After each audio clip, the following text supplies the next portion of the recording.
আসসালামু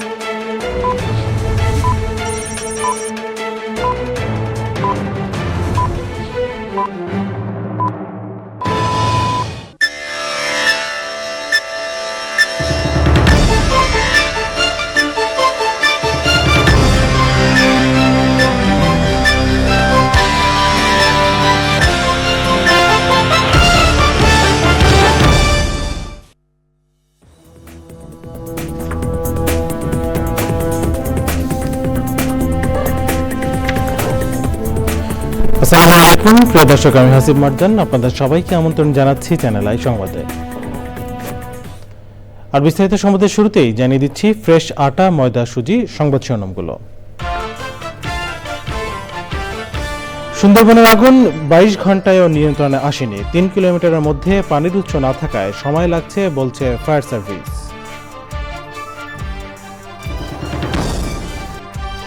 সেনাবাহিনীর বিরুদ্ধে জনগণকে দাঁড় করানোর ষড়যন্ত্র চলছে বললেন এনসিপির হাসনাত আব্দুল্লাহ। বিচারিক প্রক্রিয়ায় আওয়ামী লীগ নিষিদ্ধের দাবি। এবং গণতন্ত্রের পক্ষে রাজনৈতিক দলগুলোর ঐক্য ধরে রাখতে তারেক রহমানের আহ্বান। সংস্কার ও নির্বাচনকে মুখোমুখি দাঁড় করানো দুঃখজনক মন্তব্য।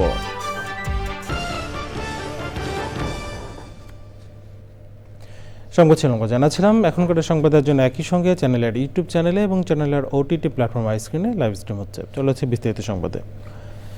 সুন্দরবনের চাঁদপাই রেঞ্জের কলমতেজি এলাকায় আগুন এখনও জ্বলছে। শনিবার বেলা 11টার দিকে কলমতেজির বিল এলাকায় আগুনের সূত্রপাত।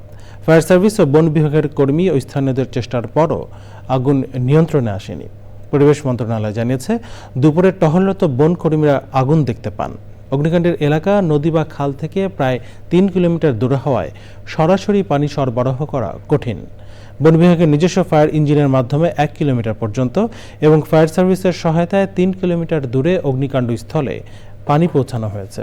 আগুন নিয়ন্ত্রণে ফায়ার সার্ভিসের কয়েকটি টিম, বন বিভাগের কর্মী, village conservation forum, village tiger response team, community petrol গ্রুপের 100-এর বেশি সদস্য ও স্বেচ্ছাসেবক কাজ করছেন। আগুন ছড়িয়ে পড়ার রোধে ঘটনাস্থলের চারপাশে ফায়ার লাইন তৈরি করা হয়েছে। পরিবেশ উপদেষ্টা সৈয়দ রিজওয়ানা হাসান সহ মন্ত্রণালয়ের কর্মকর্তারা পরিস্থিতি মনিটর করছেন। 1 থেকে 1.5 কিলোমিটার আগুনের চারিদিকে মাটিতে আমরা এই নালার সিস্টেমের কাজ বন বিভাগের লোকজন এবং আমরা মিলে উঠে সহযোগিতা করাতে সেটা এখন নিয়ন্ত্রণ না, বিস্তার লাভ করবে না, আগুনটা প্রসারিত হবে না। জাতীয় নাগরিক পার্টির দক্ষিণাঞ্চলের মুখ্য সংগঠক হাসনাত আব্দুল্লাহ বলেছেন, সেনাবাহিনীর বিরুদ্ধে জনগণকে দাঁড় করানোর ষড়যন্ত্র করা হচ্ছে। শনিবার রাজধানীর শাহবাগে সমাবেশে তিনি বলেন, সংস্কার শেষে নির্বাচনের সুষ্ঠু পরিবেশ ফেরাতে সেনাবাহিনী যেন বাধা হয়ে না দাঁড়ায়। বিচারিক প্রক্রিয়ায় আওয়ামী লীগকে নিষিদ্ধ করার দাবি জানান তিনি। আওয়ামী লীগ ও মুজিববাদী আদর্শ ফিরে আসতে দেওয়া হবে না বলে ঘোষণা দিয়েছেন এনসিপি নেতারা। রিপোর্ট করছেন তাফিলুল ইসলাম। 28শে ফেব্রুয়ারি জাতীয় নাগরিক পার্টির আত্মপ্রকাশের পর প্রথম কোনো সমাবেশের আয়োজন। ঢাকা মহানগর দক্ষিণের আয়োজনে আওয়ামী লীগের বিচারের দাবিতে সমাবেশে ছিলেন এনসিপির কেন্দ্রীয় নেতারা। নির্বাহী আদেশে নয়, বিচারিক প্রক্রিয়ার মধ্য দিয়ে আওয়ামী লীগকে দ্রুত নিষিদ্ধ করার দাবি জানিয়েছে এনসিপি।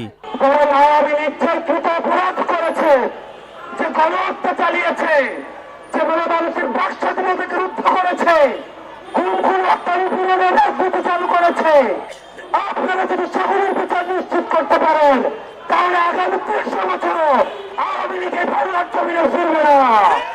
রাজনীতিবিদরাই রাজনীতি করবে মন্তব্য করে হাসনাত আব্দুল্লাহ সেনাবাহিনীকে ক্যান্টনমেন্টে থাকার আহ্বান জানিয়েছেন। নির্বাচনের মধ্য দিয়ে সেটি গত 1.5 দশক ধরে রাষ্ট্র কাঠামোর সহযোগিতায় এই গণতান্ত্রিক পরিবেশের যা আপনারা নষ্ট করেছেন, আমরা সেই পরিবেশে ফিরিয়ে দিতে চাই। সুতরাং এই পরিবেশটিকে ফিরিয়ে দেওয়ার জন্য আপনারা বাধা হয়ে দাঁড়াবেন না। আওয়ামী লীগকে নিষিদ্ধ ও নিবন্ধন বাতিল করা না হলে রাজপথে নামার হুঁশিয়ারি দিয়েছেন এনসিপির নেতারা। অন্তর্বর্তীকালীন সরকারকে অবিলম্বে দল হিসাবে আওয়ামী লীগকে বিচারের কাঠগড়ায় দাঁড় করাতে হবে। বাংলাদেশে আওয়ামী লীগের নামে কোন সাংগঠনিক, কোন রাজনৈতিক কার্যক্রম চলতে দেওয়া যাবে না। আওয়ামী লীগের নিবন্ধন যদি বাতিল করা না হয়, এই ছাত্র জনতা আবার রাজপথে এসে করিয়েই ছাড়বে ইনশাআল্লাহ। সমাবেশে বক্তারা বলেন 5ই আগস্টের পর রাজনীতি করার অধিকার হারিয়েছে আওয়ামী লীগ। কেউ দলটিকে প্রতিষ্ঠিত করতে চাইলে সর্বাত্মক প্রতিরোধ গড়ে তোলার ঘোষণা দিয়েছেন তারা। তাফিমুল ইসলাম, চ্যানেল আই, ঢাকা। জাতীয় নাগরিক পার্টির উত্তরাঞ্চলের মুখ্য সংগঠক সার্জিস আলম বলেছেন, সেনাবাহিনীর সাথে এনসিপির কোনো বিরোধ নেই। শনিবার বিকেলে জাতীয় প্রেসক্লাবে এক অনুষ্ঠানে তিনি বলেন, সেনাপ্রধানের পদত্যাগও চান না তারা। একই আয়োজনে বিএনপির সিনিয়র যুগ্ম মহাসচিব রুহুল কবির রিজভী বলেছেন, গণমাধ্যমে যাতে মালিকপক্ষ হস্তক্ষেপ করতে না পারে সে বিষয়েও আইন হওয়া প্রয়োজন। আরও জানাচ্ছেন শহীদুল্লাহ রাজু। জাতীয় নাগরিক পার্টির দক্ষিণাঞ্চলের মুখ্য সংগঠক হাসনাত আবদুল্লাহর একটি ফেসবুক পোস্টকে ঘিরে আলোচনা সমালোচনা চলছে সামাজিক যোগাযোগ মাধ্যমে। এমন পরিপ্রেক্ষিতে জাতীয় প্রেস ক্লাবে রংপুর ডিভিশন রিপোর্টার্স ফোরাম আয়োজিত ইফতার ও দোয়া মাহফিলে সাংবাদিকদের বিভিন্ন প্রশ্নের উত্তর দেন জাতীয় নাগরিক পার্টি এনসিপির উত্তরাঞ্চলের মুখ্য সংগঠক সার্জিস আলম। এখানে জনগণের সাথে কিংবা জাতীয় নাগরিক পার্টির সাথে বা রাজনৈতিক দলগুলোর সাথে সরাসরি সেনাবাহিনীকে প্রতিপক্ষ করার কোনো বিষয় নেই। সেনাবাহিনীর প্রধানকে সরানো বা এরকম কোনো প্রশ্ন কিন্তু কখনো আসেনি। কিছু গুজব ছড়ানো হচ্ছে যে সেনাবাহিনীর প্রধানকে অপসারণ না, আমরা আমাদের জায়গা থেকে কখনো এটি বলিনি। একই অনুষ্ঠানে যোগ দেন বিএনপির সিনিয়র যুগ্ম মহাসচিব রুহুল কবির রিজভী। কৃষি, অর্থনীতি, গণমাধ্যম সহ দেশের উন্নয়নের জন্য বিভিন্ন সেক্টরে সংস্কারের বিষয় তুলে ধরেন তিনি। আমরা যদি চিরায়ত গণতন্ত্র প্রতিষ্ঠা করতে চাই, যার জন্য এত রক্তপাত এবং সর্বশেষ এই 15-16 বছরের আন্দোলন এবং সর্বশেষ জুলাই আগস্টের যে পৃথিবী কাঁপানো যে বিপ্লবটি হয়ে গেল, সেটার মূল স্পিরিট তো হচ্ছে ডেমোক্রেসিতে আমরা একে অপরের বিরুদ্ধে। আমি একটি রাজনৈতিক দল করি, সার্জিস একটি রাজনৈতিক দল করে, আমরা নানা বিষয়ে সমালোচনা করব, আবার আমরা একই প্ল্যাটফর্মে বসে আমরা কথা বলবো, আমরা নানা বিষয়ে আদান প্রদান করব। এটা হচ্ছে গণতন্ত্রের মূল চেতনা। ইফতার ও দোয়া মাহফিলে আলোচকরা বলেন, সুষ্ঠু নির্বাচন ও দেশের স্থিতিশীলতার জন্য যে কোনো বিশৃঙ্খলা এড়াতে হবে। Shahidullah Raju, channel I, Dhaka. বিএনপির ভারপ্রাপ্ত চেয়ারম্যান তারেক রহমান বলেছেন, যে কোনো মূল্যে গণতন্ত্রের পক্ষের রাজনৈতিক দলগুলোর ঐক্য ধরে রাখতে হবে। তিনি বলেছেন, এমন কিছু করা যাবে না যাতে স্বৈরাচার কাঁধে ভর করে। সংস্কার আর নির্বাচনকে মুখোমুখি দাঁড় করানো দুঃখজনক বলেও মন্তব্য করেন তিনি। রিপোর্ট করছেন রাহুল রায়। বিএনপি ও অন্যান্য রাজনৈতিক দল নিয়মিত ইফতার মাহফিলের আয়োজন করছে। এতে রাজনৈতিক নেতাকর্মী ও বিভিন্ন শ্রেণী পেশার মানুষের সঙ্গে যোগ দিচ্ছেন বিএনপির ভারপ্রাপ্ত চেয়ারম্যান তারেক রহমান। রাজধানীতে 12 দলীয় জোটের ইফতার মাহফিলে লন্ডন থেকে অনলাইনে যুক্ত হন তিনি। একটি জায়গায় আমরা সকলে এক, বাংলাদেশ, বাংলাদেশের মানুষ, গণতন্ত্র। এখানে কিন্তু কোনো বিভেদ নেই। বেসিক বিষয়টিতে আমরা সকলে একত্রিত। আমাদেরকে যে কোনো মূল্যে ঐক্যকে ধরে রাখতে হবে। মতভিন্নতা থাকবে, আমরা বসবো, আলোচনা করব।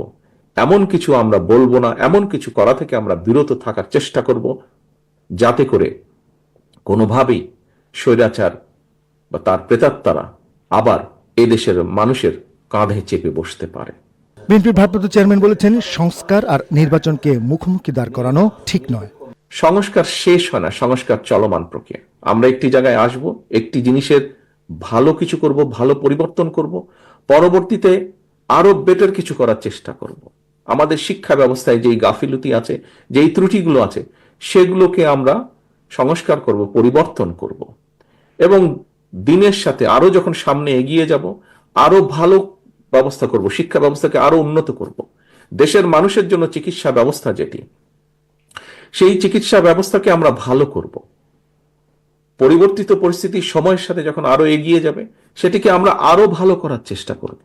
রাজনৈতিক ভিন্নমত থাকলেও সুন্দর আর সমৃদ্ধ বাংলাদেশের জন্য সবাইকে এক থাকার কথা বলেছেন তারেক রহমান। রাহুল রায়, চ্যানেল আই, ঢাকা। দেখছেন চ্যানেল আই সংবাদ। এ পর্যায়ে নিচ্ছি বিরতি।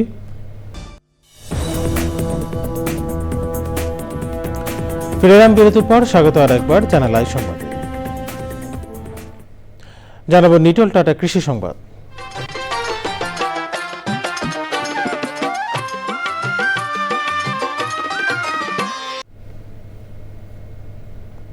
শরীয়তপুরের জাজিরা উপজেলায় দিন দিন বাড়ছে উচ্চ মূল্যের ফসল কালোজিরার আবাদ। অন্যান্য ফসলের তুলনায় কম লোকসানের ঝুঁকি থাকায় কৃষক অধিক পরিমাণ জমিতে কালোজিরা চাষ করছেন।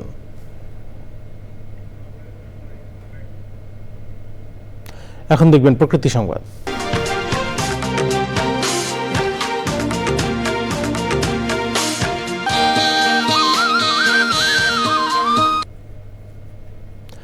একসময় রাজশাহীর বরেন্দ্র অঞ্চলে পরিবেশ ছিল রুক্ষ শুষ্ক। পানি সংকটের পাশাপাশি বৈরী পরিবেশে ফসল উৎপাদন করতে রীতিমতো যুদ্ধ করতেন স্থানীয়রা। তবে সেই জমিতেই এখন উৎপাদিত হচ্ছে 3 ফসল। বরেন্দ্র বহুমুখী উন্নয়ন কর্তৃপক্ষের কর্মতৎপরতায় ফসল উৎপাদনের পাশাপাশি প্রকৃতি পরিবেশে এসেছে আমূল পরিবর্তন। সবুজে সবুজে ছেয়ে গেছে বরেন্দ্র অঞ্চলের মাঠ।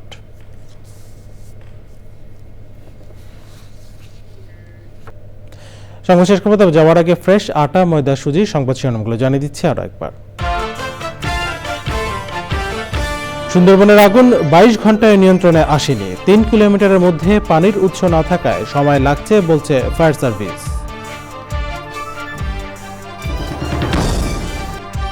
সেনাবাহিনীর বিরুদ্ধে জনগণকে দাঁড় করানোর ষড়যন্ত্র চলছে বললেন এনসিপির হাসনাত আব্দুল্লাহ। বিচারিক প্রক্রিয়ায় আওয়ামী লীগ নিষিদ্ধের দাবি।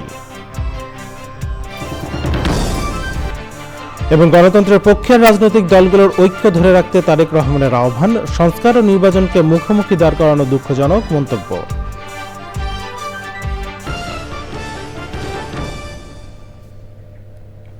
চ্যানেলের সর্বশেষ সংবাদ জানতে ভিজিট করুন চ্যানেলটাonline.com। যুক্ত থাকুন আমাদের সোশ্যাল মিডিয়া প্ল্যাটফর্মগুলোর সাথে। এই ছিল চ্যানেলের সংবাদ এখনকার আয়োজন। এতক্ষণ সাথে থাকার জন্য ধন্যবাদ সবাইকে।